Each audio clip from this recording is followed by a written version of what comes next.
So there are different types of grief, and I'm going to be talking about the different types of grief today.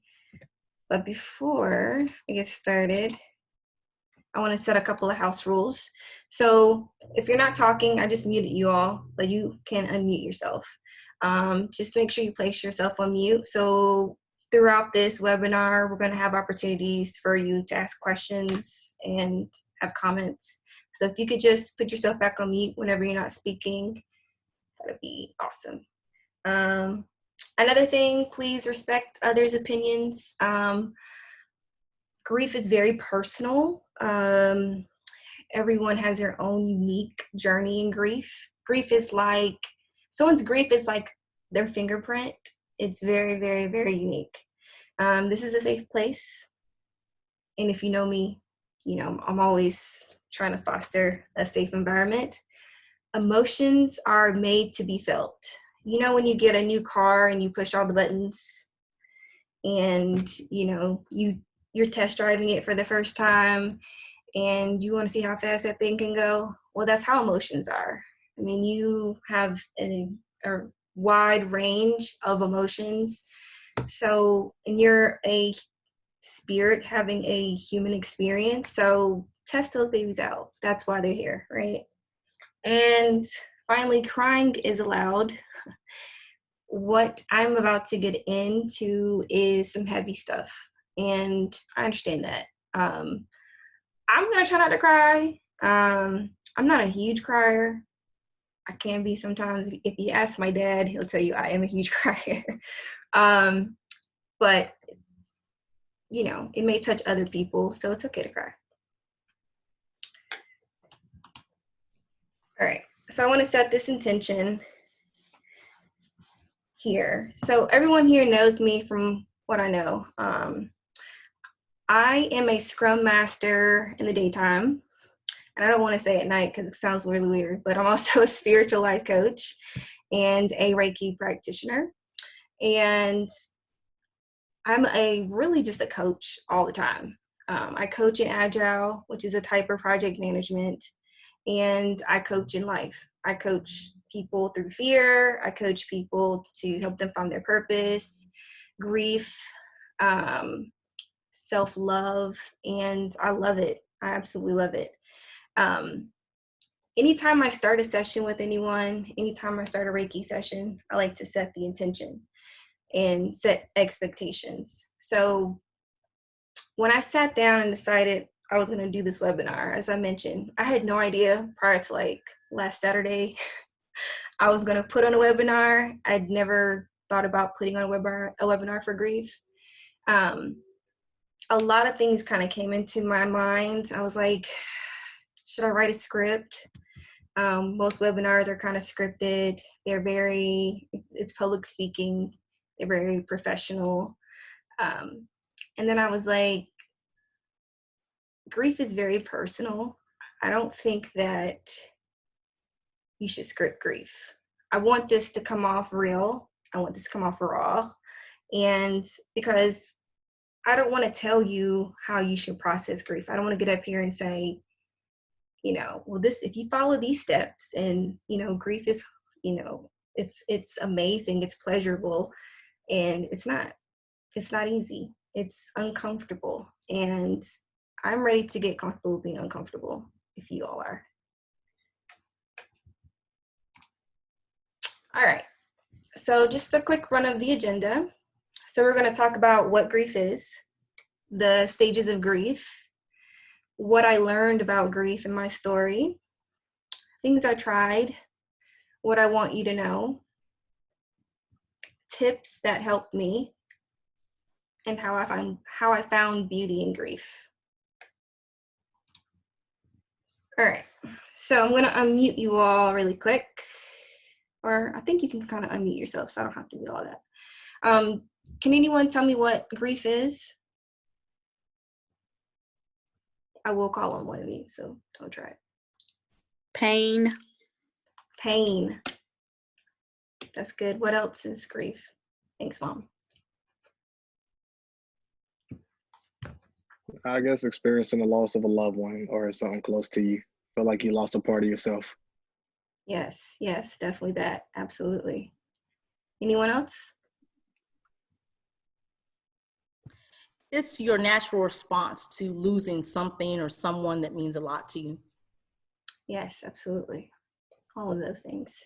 Thank you. Yeah.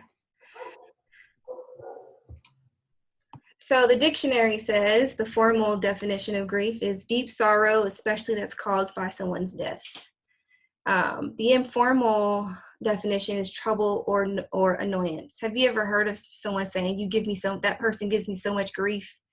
That's kind of what that's meant for the informal definition. My favorite definition of grief is the conflicting feelings caused by the end of or change in a familiar pattern or behavior. So everything that you all named and mentioned is grief. Having to stay in where we're used to being able to go wherever we want is definitely grief. It's a change in our pattern. It's a change in our behavior. So I want to talk about the grief cycle. Who here has ever heard of the grief cycle? You can just raise your hand. You have. Yep. When I first heard about the grief cycle, I'd heard about it, never really took it that serious, to be honest with you. I had been through a lot of grief. It wasn't until my grandmother passed away and I was really just trying to make sense of what I was going through that I decided to look at it. And when I first looked at it, I was like, okay, this ain't me. This is not me. I don't know why I looked at this. And I just kind of threw it off to the side. So I want to get into it a little bit before we really get into my story. So the grief cycle is basically a way to kind of map the different stages that we experience when we're grieving something or someone. One thing I want to make clear about grief and the grief cycle is that you don't go 1, 2, 3, 4, 5, 6. Sometimes you can go from 1 to 4 to 2, back to 4, back to 1. It's not an easy thing. It really just depends on your experience, your grief. The first stage is shock and denial. You'll feel avoidance, confusion, fear, numbness. I like to use the word haze. You can experience blame. The second is anger. So you're frustrated, you have a lot of anxiety, irritation, shame, embarrassment. Depression and detachment. You can feel overwhelmed, helplessness, lack of energy, blah. Me and blah, I'm telling you, we got some memories. I'm trying to tell you. Me and blah we have become very close friends over the past couple of years, to be honest. Next, you have dialogue and bargaining. So in this stage, you can be reaching out a lot. You have a desire to tell your story, to talk about your loved one. You kind of struggle to figure out what does it all mean, maybe the why. And then you have acceptance. So you start exploring different options and figuring out a new plan ahead. And then 6 is returning to a meaningful life, figuring out that there is life beyond grief. I don't really like the word beyond, but I rather say life with grief. And you can still have a meaningful life. You can feel empowered, more secure. You might have an improvement in self-esteem again, and you do eventually find meaning if you work at it. It's definitely a process.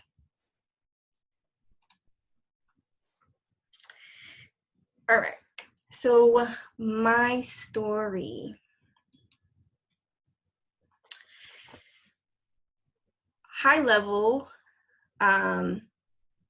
so this slide is very personal for me. From 2016 to now, these are all of my family members and my friends that have passed away. And it's close to 20 people on this slide. And if you look, you'll see my relation to them, their name, and how they passed away.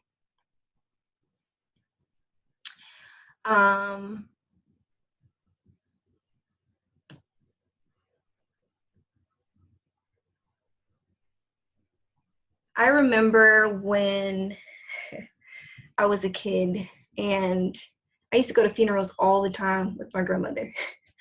My grandmother went to funerals like it was a sport. She really did. She was like an expert at funerals. And I was always really comfortable with death. I'd seen a lot of dead bodies and I'd felt a lot of dead bodies. But death does not prepare you for grief, and it doesn't prepare you for loss. And if you think back to the grief cycle that I just showed you all, I'm in like, that's a lot of grief cycles to be going through at one time. It's a lot. And there isn't people say that the average, it takes a year for people to complete the grief cycle. I disagree. I've had a year, I've had 10 years. I've had, it just depends. Some people on this page, I'm still kind of avoiding, to be honest with you. I'm still stuck on that first stage.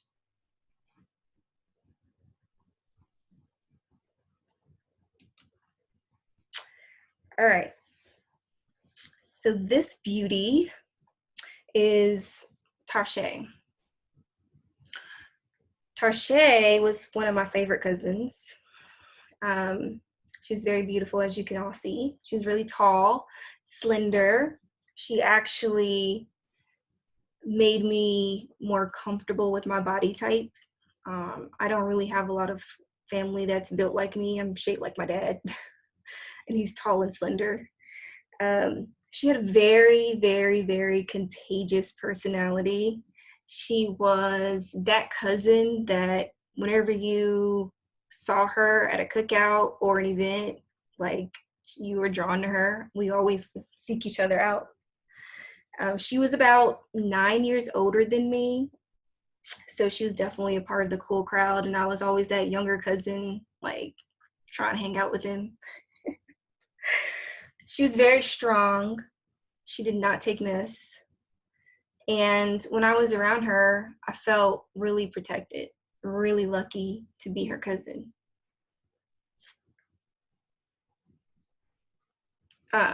Tarshay was like my hero because she was so bold and so confident, and I really didn't have that much confidence as a kid. I wasn't shy. I've always been extroverted.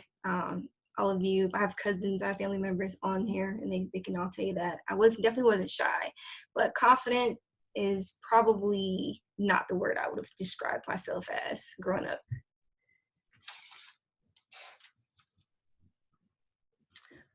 So as I mentioned before, Tarshay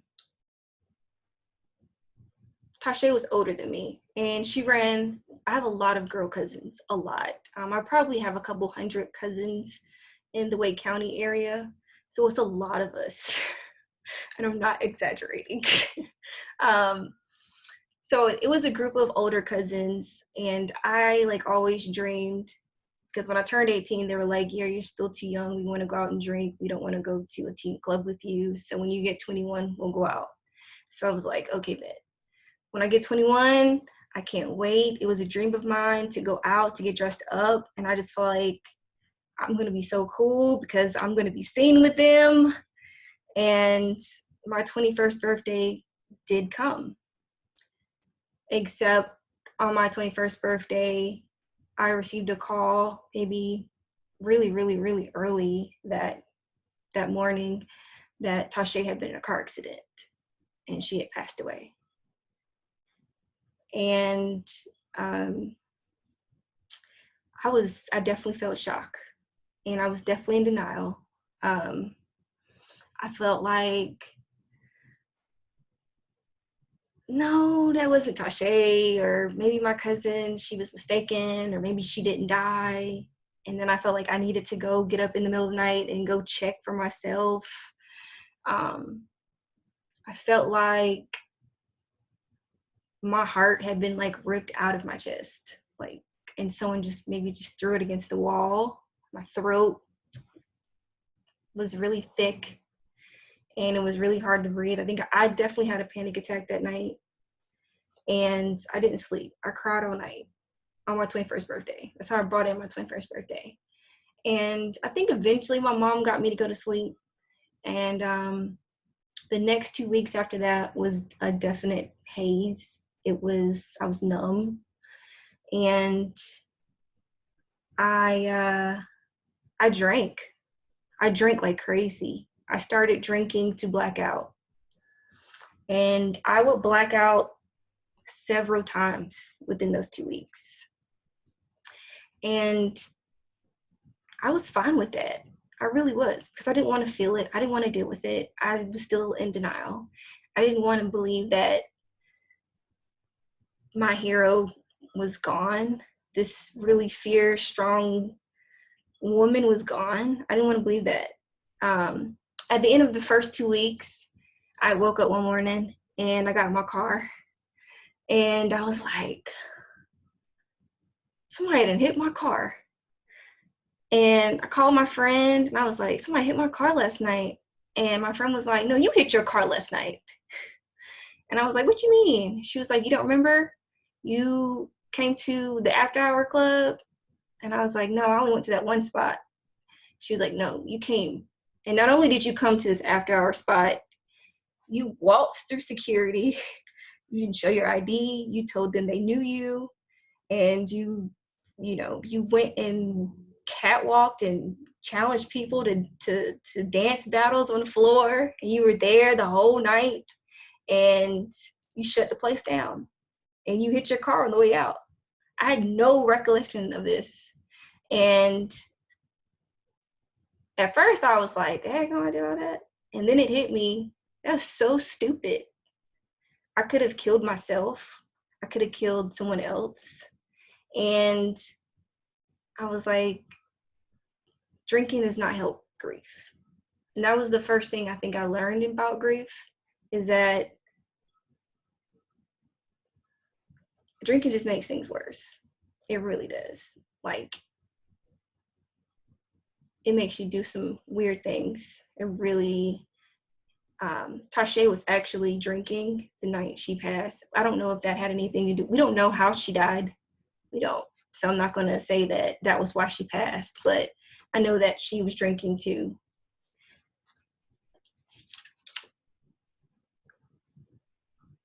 This year will be the 10th year that Tasha has been gone. And I still very much grieve Tasha. I miss her. The first year after I stopped drinking, I think I cried every day for like a year. And then maybe like every week for like the next couple of years. I took her death really, really, really hard. I felt a lot of anger. Before she actually got into the car accident, she was in an altercation with another woman. So I blamed that other woman for her death. I hated this woman. I never met this woman. Still haven't met this woman to this day. But I hated this woman. And I would daydream and dream about what I would say if I ever met this woman. You ever practice conversations in the shower or in the mirror with yourself? That was me for years. Tasha had been passed. She passed away years. 5 years into it, I was still like, if I see her, this is what I'm going to say. I'm 5'2" and 100 pounds. I'm crazy, but I really don't know what I don't know what I was going to do. But grief just makes you think things, makes you do crazy things. And like I said, I was so angry. I was also angry at my cousins. I was angry at my girl cousins because I wanted revenge. I was angry. I felt like Tasha was taken away from me and I needed to get even. I needed to even the score. And I was just remembering, like, why aren't we doing anything? But they knew that it wasn't going to help anything, and it wasn't.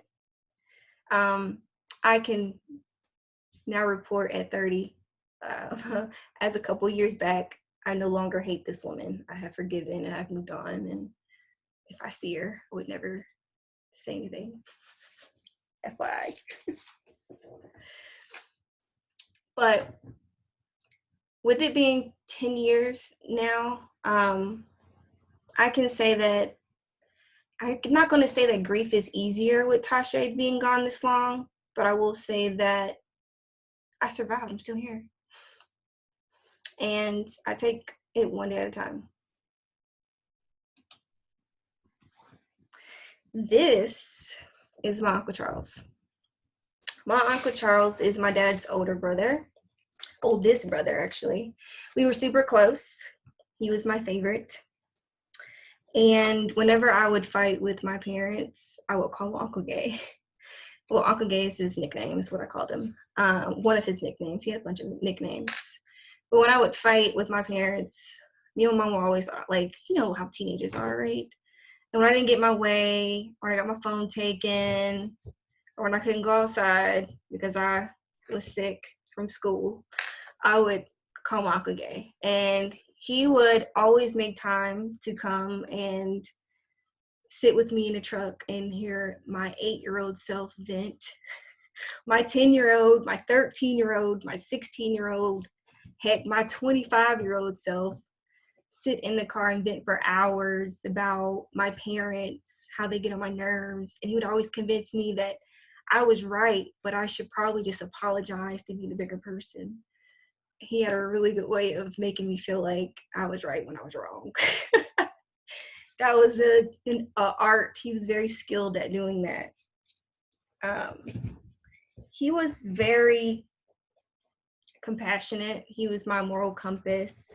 He was very patient, very trustworthy, never judgmental at all. He actually bought me my first prom dress, and he would pick me up from school. I know my cousin Shavana is on, and so I'm probably listing things that she experienced with my uncle as well. But he would pick us up from school when we were sick. He would drop off lunch money if one of our parents forgot to give us lunch money. That was just how he was. He was like a second father to us. He's actually the reason why I ended up in Charlotte. I got accepted to Johnson & Wales in North Miami, and I was all set to go and move to Miami. My mom wanted me to go to NC State. Go with that. I was trying to get out of Raleigh. I was like, no, I'm all set to go. I think I'm gonna go ahead and head to Raleigh or Miami. And my uncle was like, well, why don't you just to appease her, let's just go look at the Charlotte campus in Johnson & Wales. And I was like, all right. So I go, I fall in love with the campus. It fit me. It fit what I was trying to do. I wanted to be in banking, and I ended up going to Johnson & Wales. And he actually toured it with me. So it was my mother, my uncle, and myself. And he actually ended up moving me into my dorm along with my grandmother.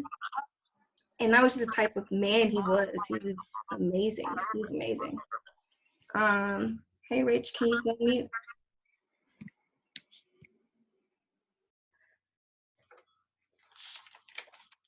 In 2016, my uncle passed of prostate cancer. And I had the opportunity to be there through his decline in health. And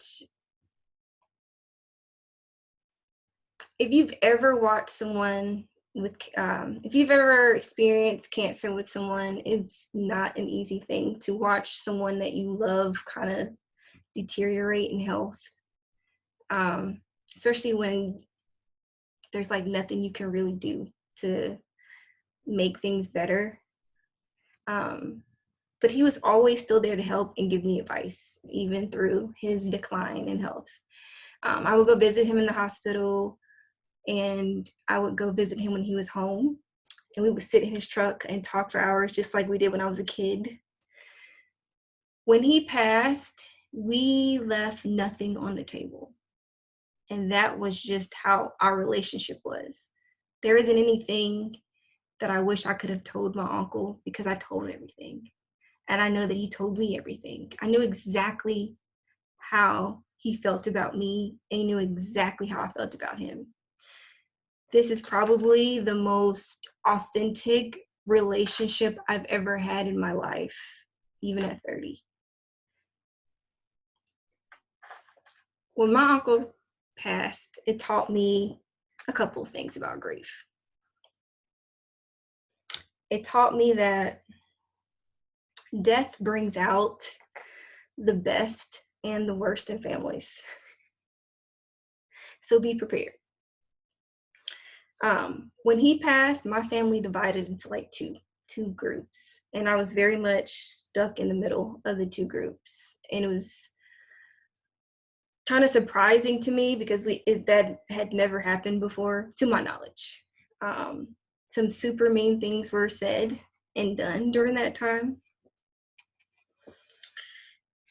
Another thing that grief taught me, and what I realized, is that grief is like water.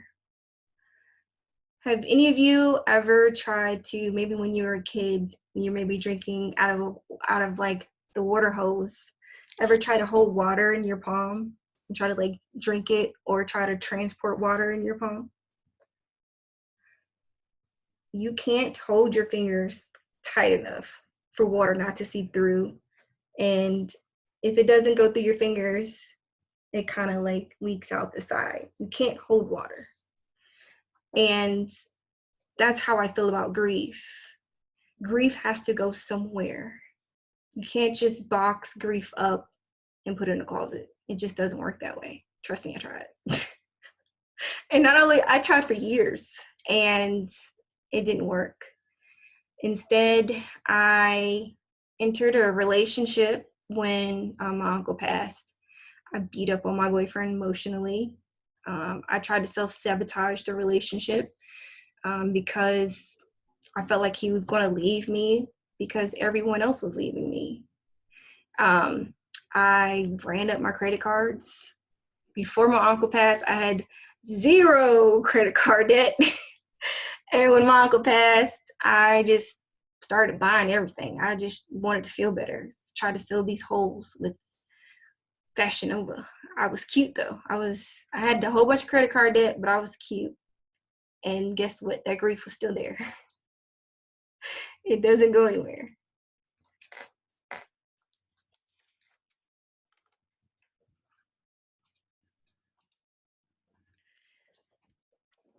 This is Precious.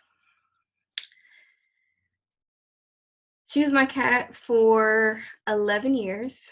My mom actually got Precious for me my senior year in high school. I was dealing with depression, and so she adopted her to kind of help me cope through that hard time. Precious would help me through breakups, disappointments, being sick. She was like, you wanted to be lazy, she was your go-to person or cat. She would sleep all day with you if you wanted to. She would outsleep you, actually. When I found out that Tasha passed that night, Precious was laying with me. When I found out my uncle Charles had cancer, Precious laid with me. When I found out he was going to pass, that was who was laying with me. When Precious passed away, we actually put her down 5 months after my uncle passed. It was kind of shocking. It was sudden because it was just a kind of an on-the-fly decision for my mom, to be honest. It was really hard. It's really hard to watch anyone die, but to watch someone that's like your baby die, it was really hard for me. It was really hard for my mom. And I actually cried. I cried a lot. I cried a lot about Precious when she passed, and I cried a lot at work too, which is weird because I didn't really cry a lot when my uncle Charles died. I thought when Uncle Charles died that I was fine. I was there when he was sick. I was, I seen him pass. I knew he was going to pass, I was good. With Precious, I was not that good. I think I tried to play good around my mom, but I wasn't that good. I wanted to bring up Precious because grief is different. And what Precious's passing taught me about grief is that it doesn't matter if it's a pet or a human, it still hurts.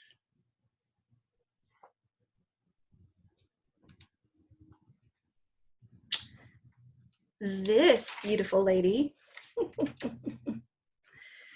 is my grandmother, Shirley Ann, or Shirlan.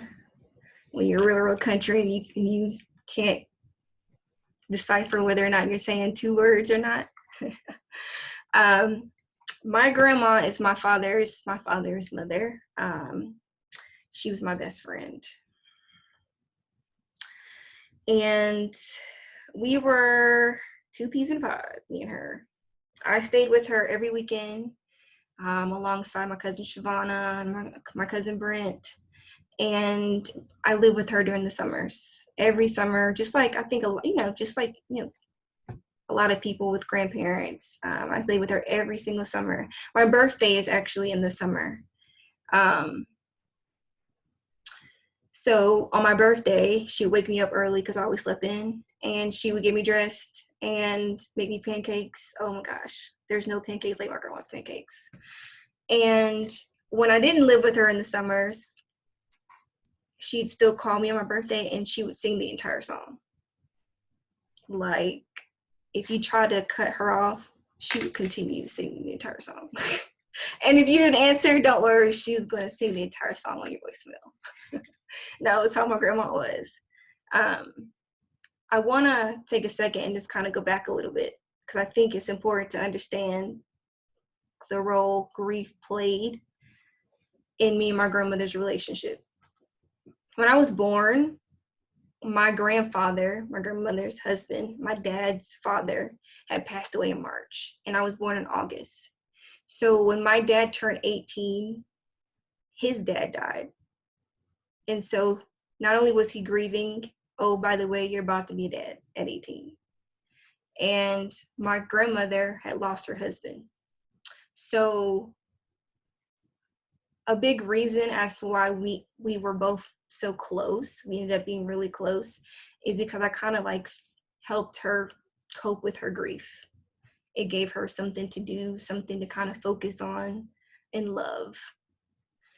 So that was a really big thing for me and her.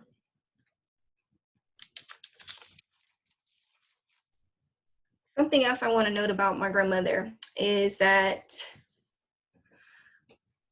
my grandmother is a person who taught me about what a soul was. She taught me about death. She taught me a lot about death, actually. As I mentioned earlier, we used to go to funerals a lot when I was a kid.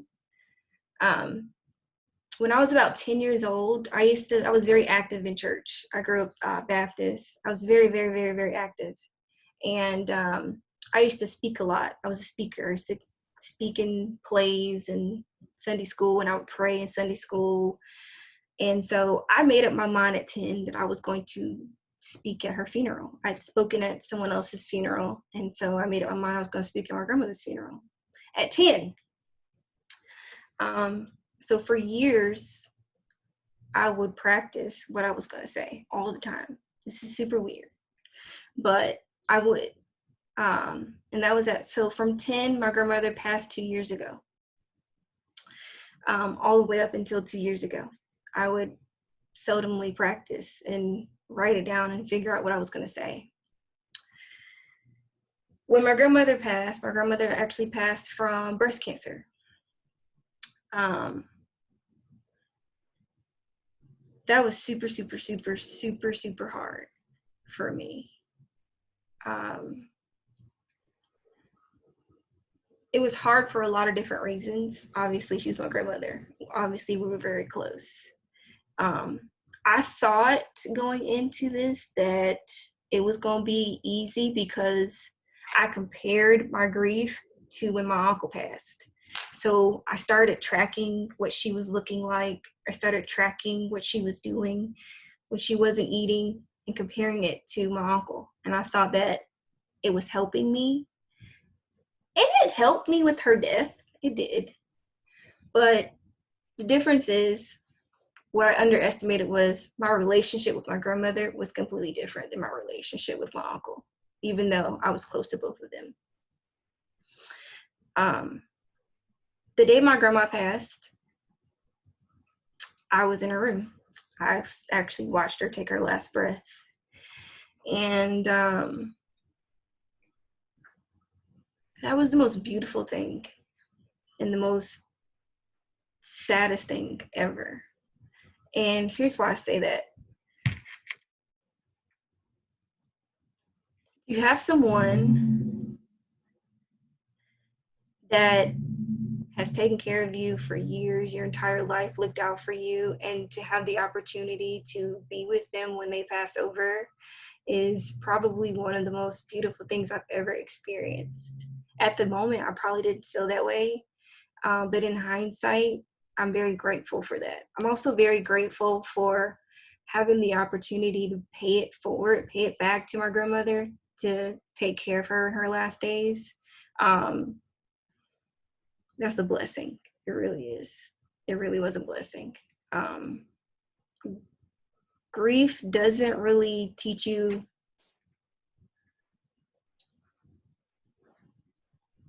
I'll say, preparing for death doesn't really teach you how to deal with the loss. That was another thing I learned.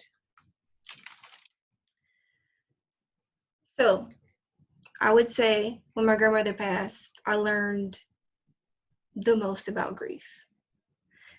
My grandmother passing was the worst thing that ever happened to me, and the best thing that ever happened to me. And I'll tell you more about it. So some things that I learned is you can plan for death, but death does not always comply with your wishes or your plans. Let me tell you how. At my grandmother's funeral, I wrote my speech like I had been practicing and preparing for since I was 10 years old.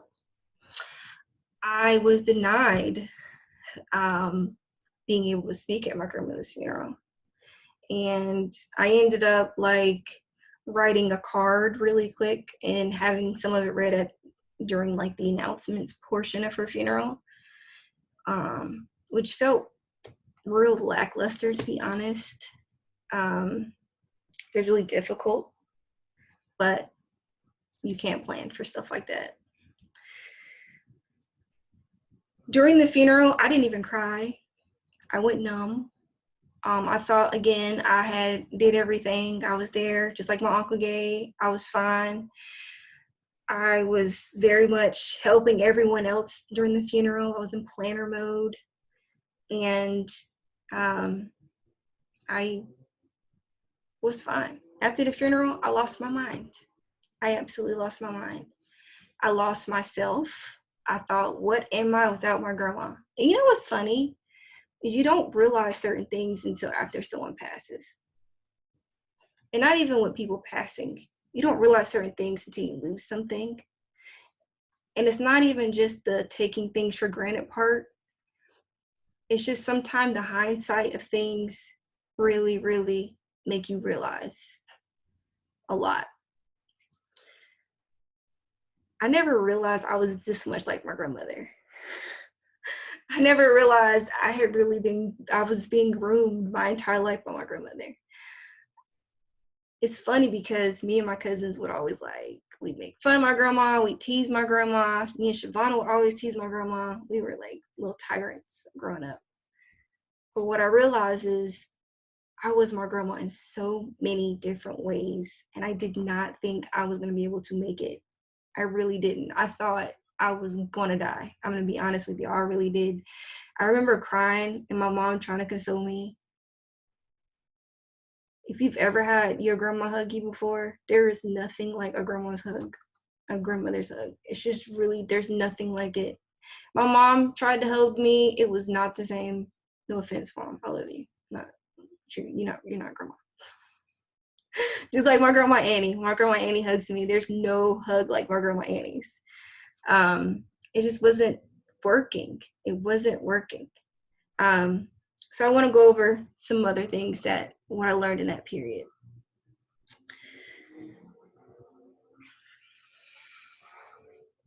I try to like go to my family. As I mentioned earlier, I have a really big family. My family does not do grief very well. My mom's side, my grandma's super, super strong. And my grandmother was actually grieving the death of her husband at the time. My mom's never really, outside of her, she's lost both her stepfathers. My mother's never lost like a really, really close grief. She's never dealt with grief like that before. My dad's side, they just don't deal with grief. They're just kind of like, oh, there's nothing you can do. We're just going to move on. So when I try to talk to people, it was just like, you don't have to just get over it. Ain't nothing you can do now. That's what I got. I got a lot of that. I got a lot of that. And then my cousins were like, well, we don't really know how you feel because we knew you were closer to grandma than everyone else. That didn't help me at all either. So I felt very lonely, very alone. So that didn't work for me. Another thing that I learned, to just kind of piggyback off that, is in grief, people will try to pressure you to move on. As soon as that person dies, seconds after that person dies, hours after that person dies, a week after that person dies. I feel like in the Black community, you have like a good 2 weeks to grieve after the funeral, after the repast. It's like you just kind of avoid it and you move on. And you all can agree or disagree. We can talk about it later. And that. So I was like, all right, this grief is consuming me. What am I going to do? What am I going to do? So I was like, I need to find help. So I started trying different things. I tried Reiki. I got a lot of Reiki. I did lots and lots of Reiki. I went to grief counseling. It was free. I got 2 life coaches. One of my life coaches is on, Cassia. Thank you, Cassia. I love you. I even tried a hypnotherapist. I did a lot of meditating, and all of it helped. It was definitely a big process. Everything helped in its own way, kind of like a puzzle for me. I learned a lot from going and talking to all these people. Some takeaways that I've gained from my journey about grief are the following. When people offer support, you should take them up on it, because there are a lot of people who don't know what to do. It's uncomfortable. If they've never experienced it, they're not going to know. So if you have someone who's willing to try to help you, take it.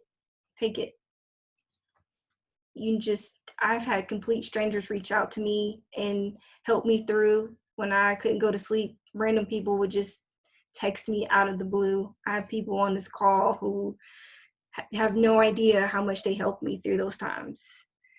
Just by randomly texting, hey, you okay? Just want to check on you. Another thing, this is kind of funny, but it's really true. People will bring you food because they don't know what else to do. So you may get a lot of casseroles. Don't feel bad for throwing it away. Don't feel bad.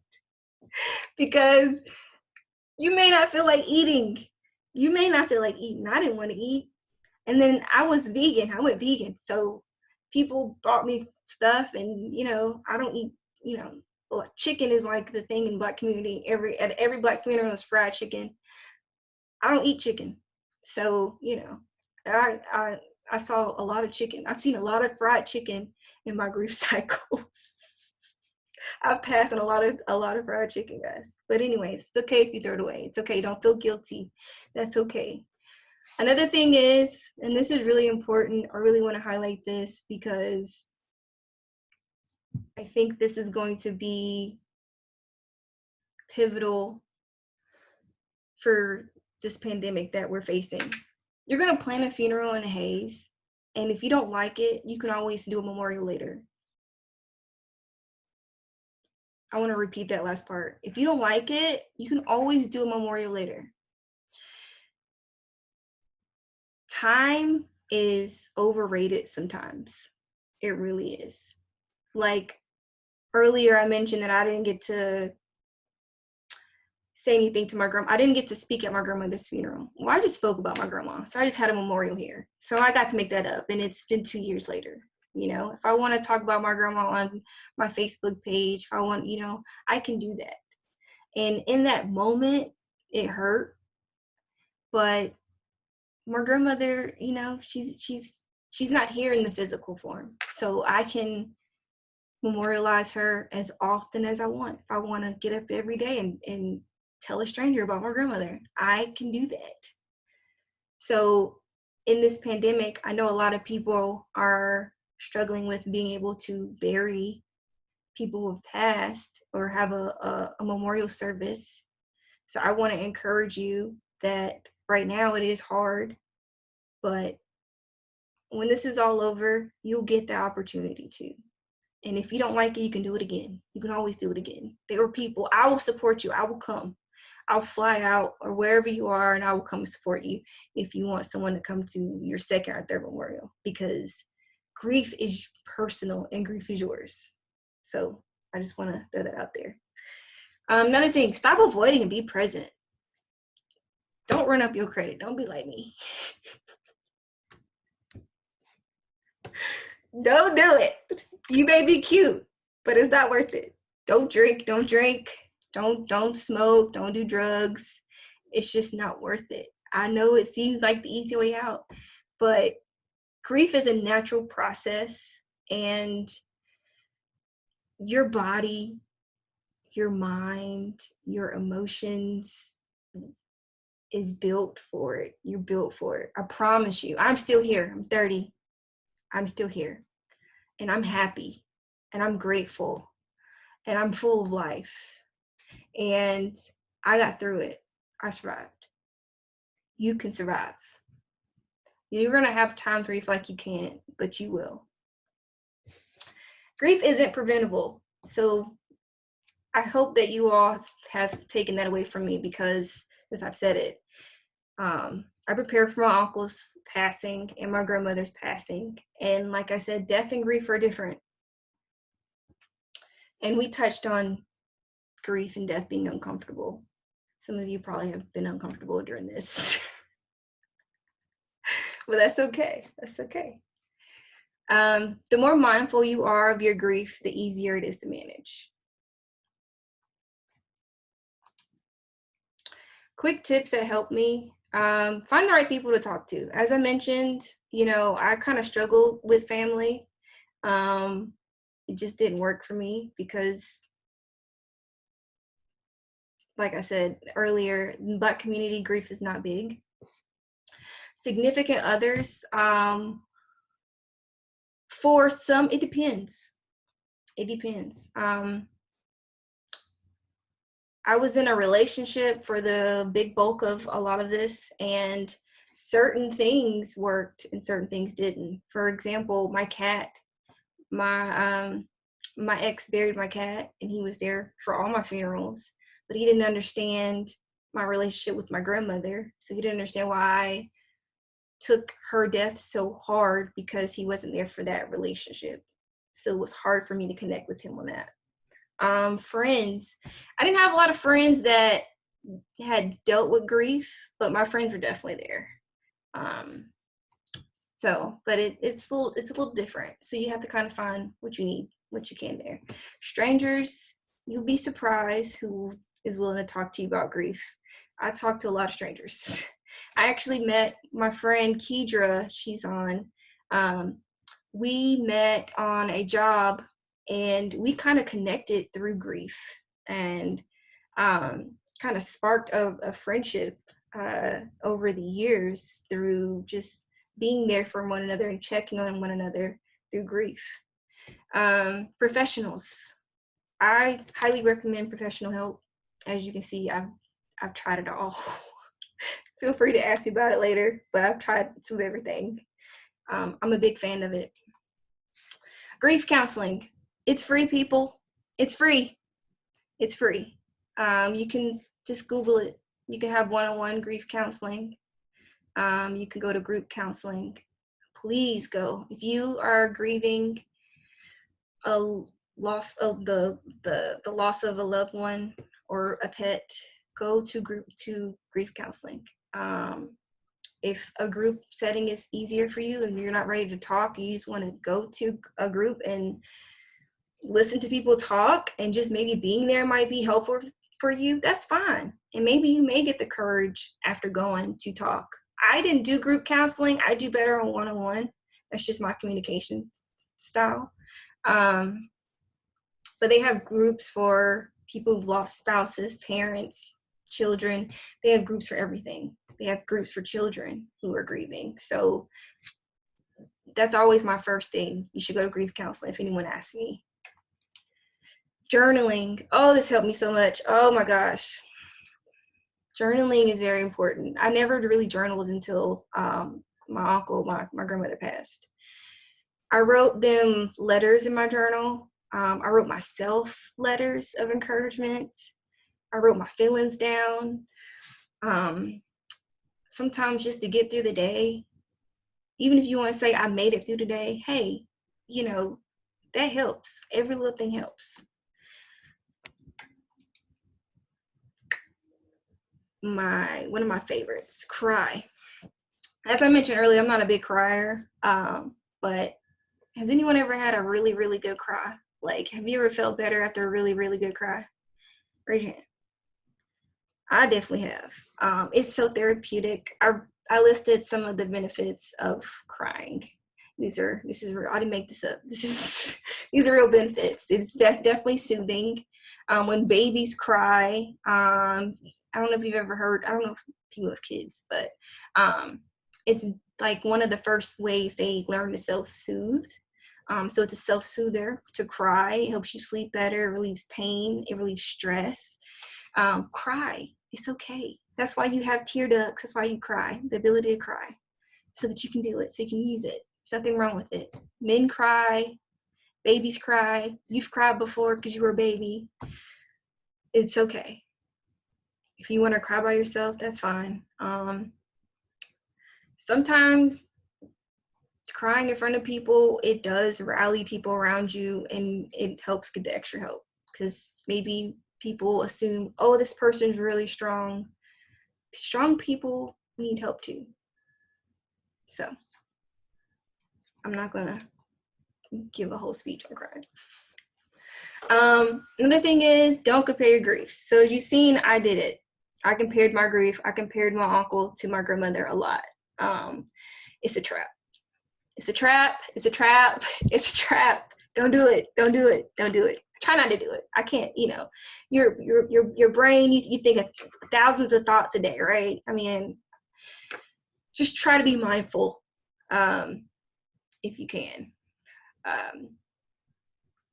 It didn't help me. It helped me with cancer. It helped me with dealing with cancer. I knew the signs, so I was able to prepare myself for when my grandmother was going to pass. But the relationships, the dynamics of our relationships were different. I dealt with that grief different, completely different. So I just want to caution you with that. Be gentle with yourself. Oh my gosh. I think this is kind of just self-explanatory. All right. So how I found beauty. Before I go to this last part, I want to just check in with you all and see if you had any questions or comments about kind of my journey and what I learned. You can just unmute yourself if you had anything.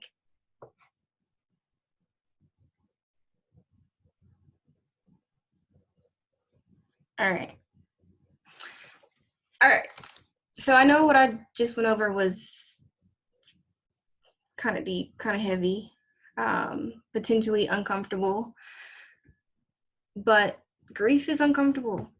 Grief is not a walk in the park. It's a process. Life is a process. But grief saved my life in a lot of different ways. I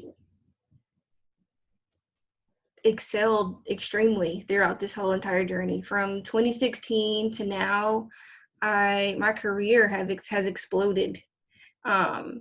I got my PMP, which is a certification to be a project manager. I got my Scrum Master certification. I'm a Scrum Master today, as mentioned earlier. I've helped 3 organizations transition to Agile. A lot of you on this call may not know what that means, but it's a big deal and it's really hard to do, honestly, truly. Shout out to Cassia again, because Cassia actually taught me Agile so that I could do that. I love you. I did all this going through like juggling 18 different grief cycles. So you can still live and grieve at the same time. I found my purpose through grief. When I was younger, I wanted to be a stockbroker. I thought that was my purpose. I thought that was going to be what I was going to do. I was going to help people with their finances. I was not fulfilled. Had I not gone through what I've gone through and learned and experimented and got out and spoke to people and figured out what I needed to do, and I found myself, I would have never realized that I'm supposed to help people heal.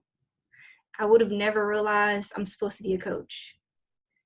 I think it's really weird. I never thought I was going to be a coach, but I am a coach. And I love it. I love it. It wakes me up every day. It gets me excited. I love talking to people. I love helping people. I also went and got 1st and 2nd degree Reiki certified, which is super awesome. Reiki really changed my life. It's been in my life for 3 years, and it really helped me through my grief. And then I finally became an entrepreneur. Entrepreneurship has been something I've always wanted to do, and I had a bunch of blockers. And grief was, after I, experienced a lot of grief, I was like, bring it on. What else do I have? I have nothing to lose, and it's very beautiful. It's very beautiful to step out into your purpose. And I don't know if you all are noticing this, have noticed this yet, but you all just witnessed me stepping into my purpose during this webinar. So gratitude to you all for that. So I really appreciate it. Thank you. And then finally, just personal. I learned boundaries. I never knew what a boundary was. I was a human doormat for years. So I would just let people do and say and whatever to me. I just didn't care. I didn't really value myself that much. I didn't even know that I had value issues. I found self-love in such a beautiful way. Like, I fell in love with myself again. It's like I peeled off so many layers going through this grief cycle, going through this spiritual journey that grief set me on. I figured out that I was enough, that, you know what, my grandmother's gone, my uncle's gone, I lost all these people, but their love is still here, and I'm still sufficient. Like, I'm here. I have everything I need. I have their love. I have so much gratitude today. I have so much gratitude for everything. I'm able to appreciate little things, which is a blessing. And I don't know if I would have learned to appreciate as much as I have had I not gone through that. And I've grown so much. A lot of you have known me for years, and I love when I meet people and they're like, I remember you've changed so much. I'm a completely different person than I was last year. I'm a completely different person than I was in 2016. I'm night and day from now in 2016.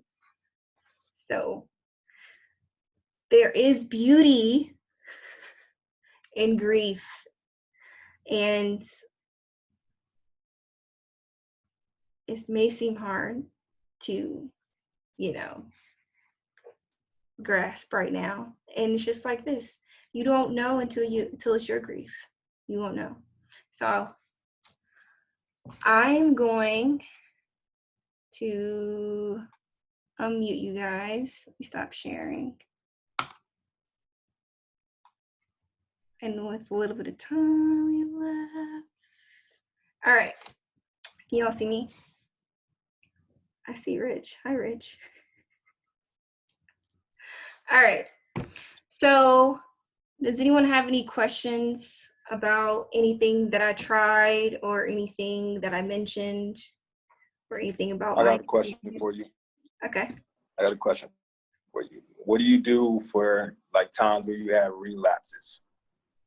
Like, do you have relapses? Like, you know what I mean? When, yeah, like one day you're thinking about your grandmother and you get down, like, what do you do for that? Yeah.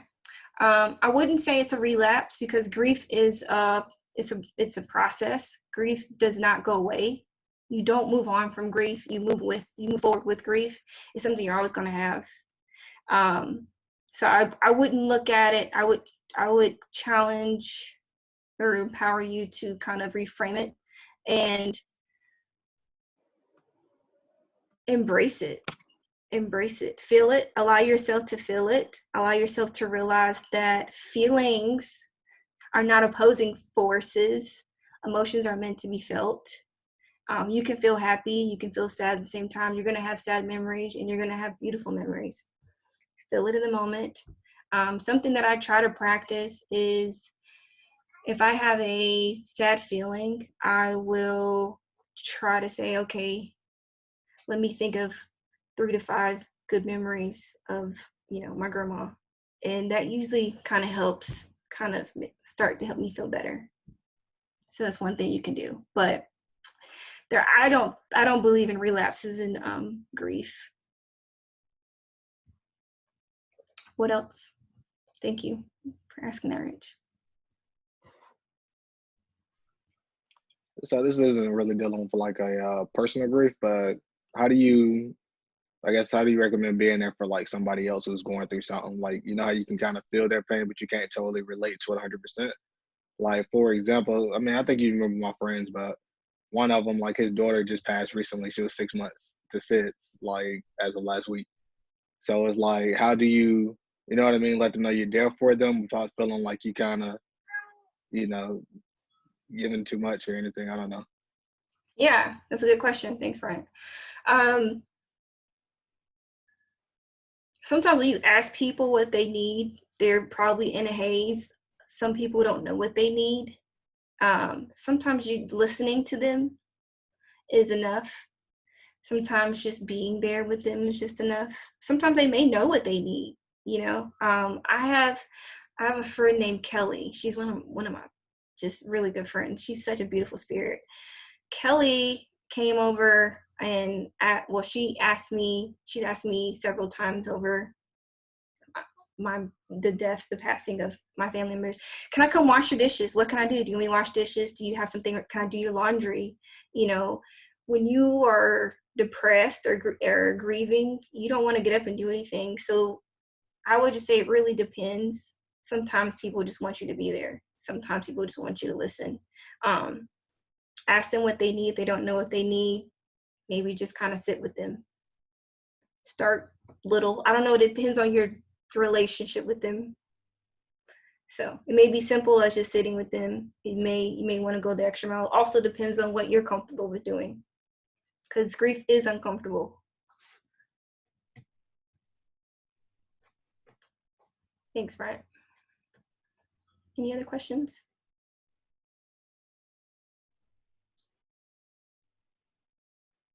All right, any comments?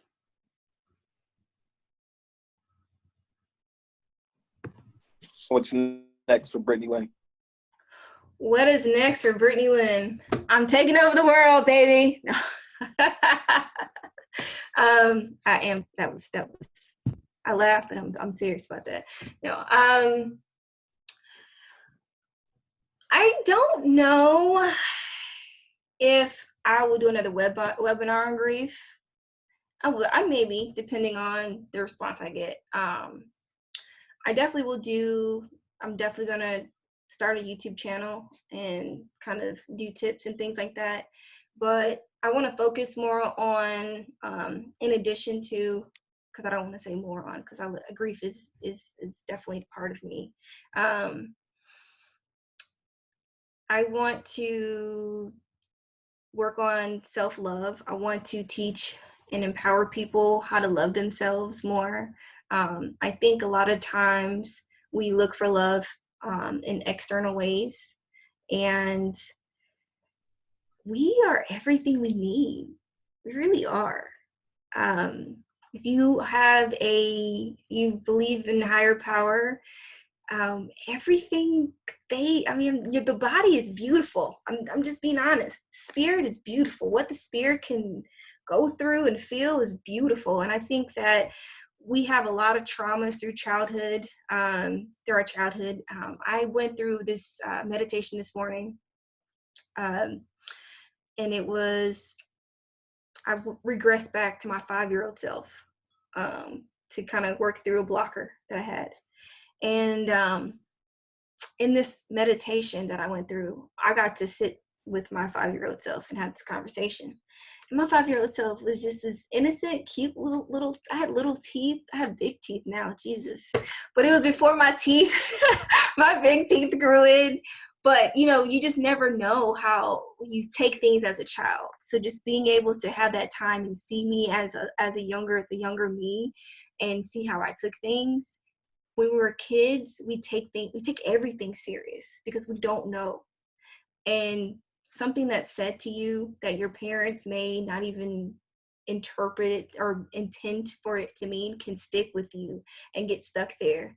And you go through life with walking around with these traumas. So I want to help with that. Definitely want to help with things like that. So that's what's next for me. Spiritual life coaching, Reiki. I actually have 2 sessions after I leave here. And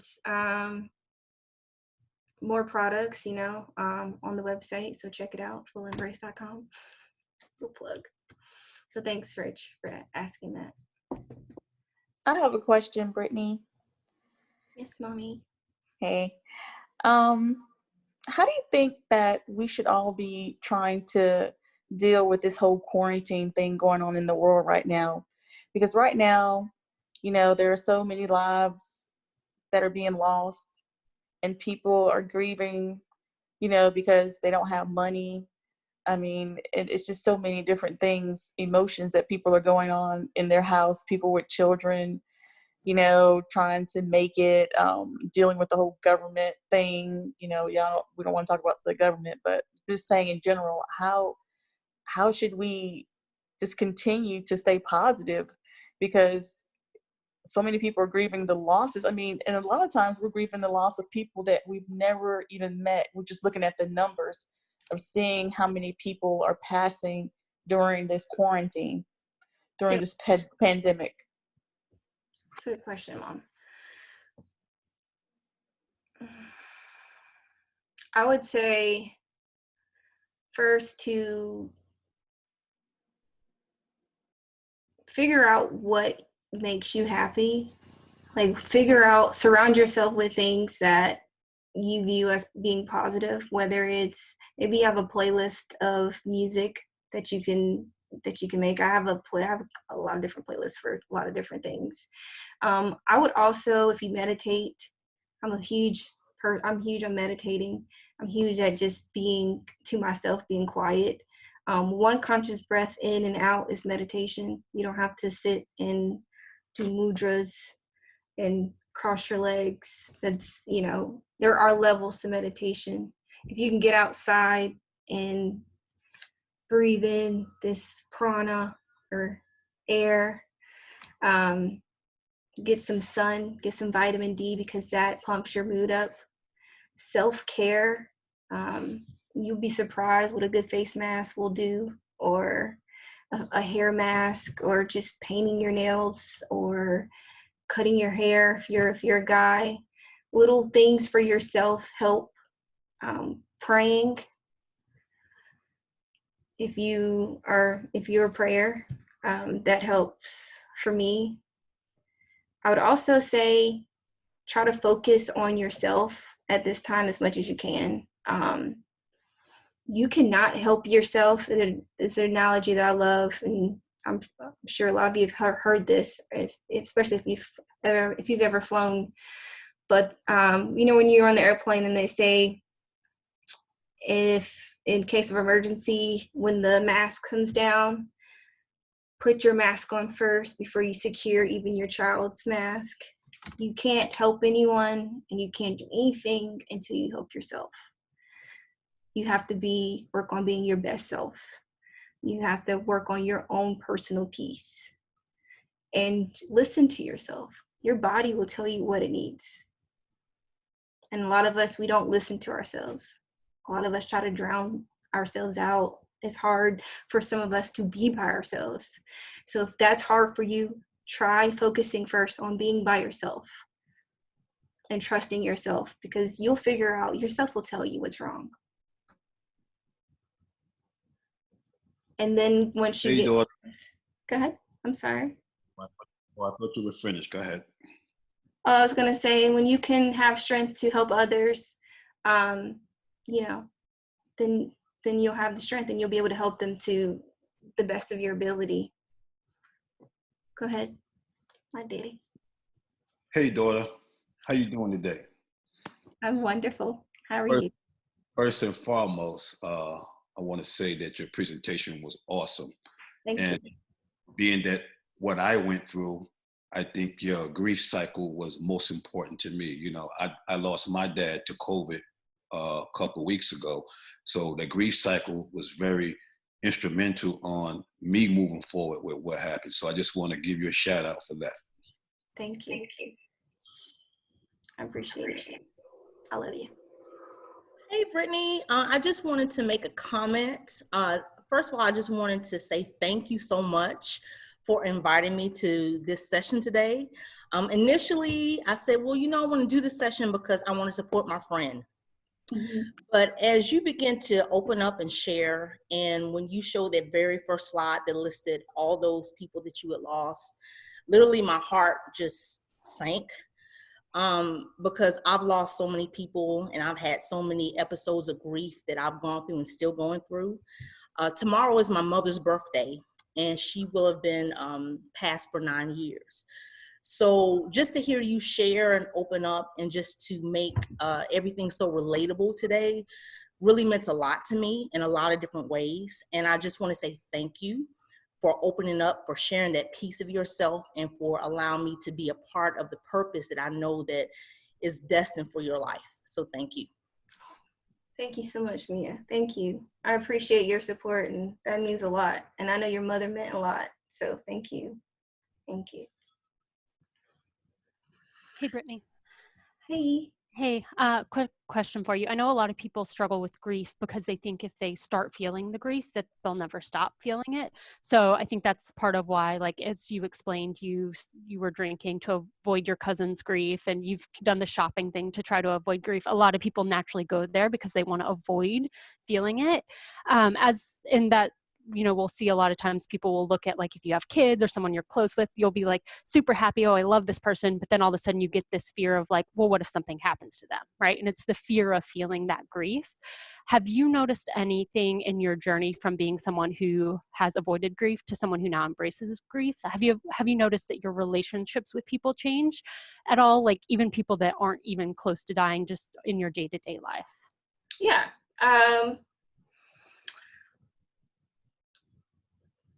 I've just learned to embrace all of my relationships. I feel like my relationships got a lot more enriched. I feel like I'm just more mindful. I move just more mindful. I'm able to be a better friend, a better cousin, a better daughter, a better sister, a better coworker, because life is so precious. Love is so precious. And the human experience is so precious. And I don't feel scared. I think for me, my uncle was like my dad. He was like my dad. He was one of my best friends. I called him for advice all the time. In terms of security, if something was wrong, I would call him. And my grandmother was like my mom. She kept me, she raised me. And one of the things that my grandmother told me when I graduated high school was, I raised you like you were my own. I didn't raise you like you were my grandchild. And I knew it. I always felt that. But for her to say that was the most powerful, the best thing she had ever said to me. So for me to lose them, I don't move through life being fearful of it, because they're still here in spirit. They're just shedded their humans. They shed their human form. This spiritual journey I've gone on has gotten me closer to the spirit world, just to understand how things really work. And I'm comfortable. I talk to Tasha every day. I talk to my uncle every day. I talk to my grandma every day. I sing in the car, and me and Tasha sing in the car. I'm comfortable with that, and I feel their love. I feel their advice. I feel their presence, and I'm just able to be more comfortable. So I don't really have fear. I feel like it's changed a lot for me, Cassia. Thank you for asking that. And thank you, Cassia. This is Cassia, everyone. Cassia has been a huge instrument in my life. She actually managed me at Bank of America. She taught me Agile in my career. She also is a life coach. And she is the person who actually made me realize I was avoiding a lot of things. And she taught me boundaries and really helped me through that and gave me some really beautiful tools to use. So thank you so much, Cassia, for that. No, I'm happy to see you using it and sharing it with everyone else as well. And really bringing your personal stories, I think, helps everyone. So this has been a great webinar, and really glad to see you thriving in your new career choice. Thanks, appreciate it. All right, a few more minutes. Anyone else?